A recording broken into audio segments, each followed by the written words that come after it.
What's up, YouTube? So I'm going to get into the legendary beef between legendary comedian Bernie Mac and Steve Harvey. Hey guys, I'm Corey, and welcome to my channel, Let's Talk with Corey. If this is your first time tuning in, hit that subscribe button. But before we get started, wherever you are in the world today, I mean wherever you are in the world today, I really do hope you're having a great day. Guys, as you know it, my channel, Let's Talk with Corey, is about people, places, and things. And this time, we're talking about the infamous beef between Bernie Mac and Steve Harvey. Now, guys, a history between the two, so I want you to grab your popcorn because this story has twists and turns. So let's set the scene. The late 90s and early 2000s was a golden age of African-American comedians. The Kings of Comedy, featuring Bernie Mac, Steve Harvey, D.L. Hewley, and Cedric the Entertainer, was a massive hit.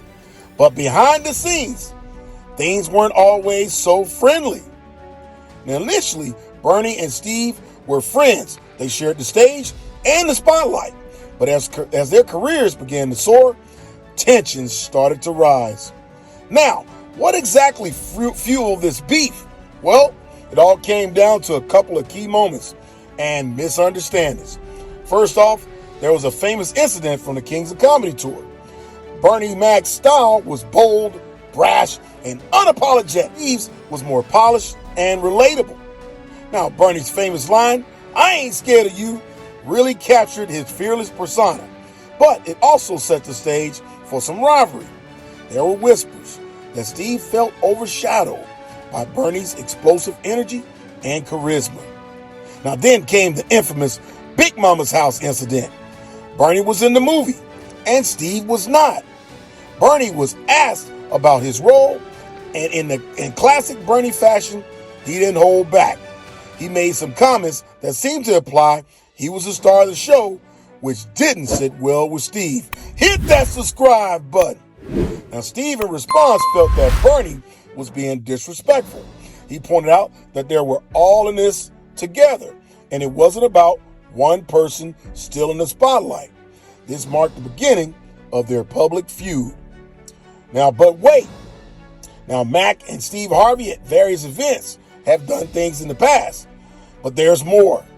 The tension escalated when they both started taking shots at each other during interviews and stand-up shows. Bernie would joke about how he was the true king of comedy, while Steve would subtly call out Bernie's brashness.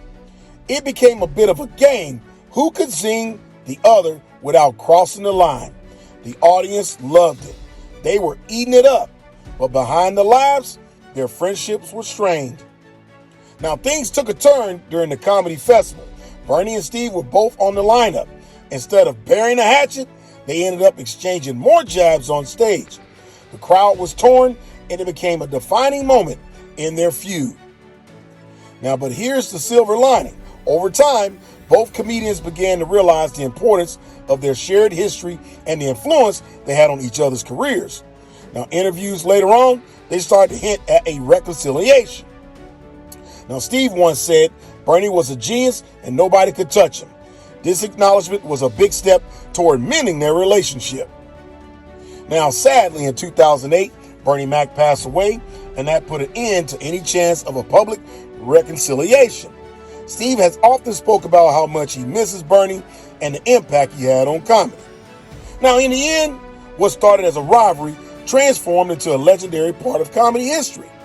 Their journeys remind us that even in the world of comedy, friendships can be complicated, and misunderstandings could lead to some incredible storytelling. So hey guys, you leave a comment. Do you remember the beef? I didn't even know there was no beef until many years later. In actuality, it was right before Bernie Mac passed away when I was starting to really hear about the tension between him and Steve Harvey. But you guys leave a comment. Do you remember the beef? And if not, hey, it's out there. Just type it in. But guys, as always, thanks for the pull-up. Until the next time, hit that subscribe button.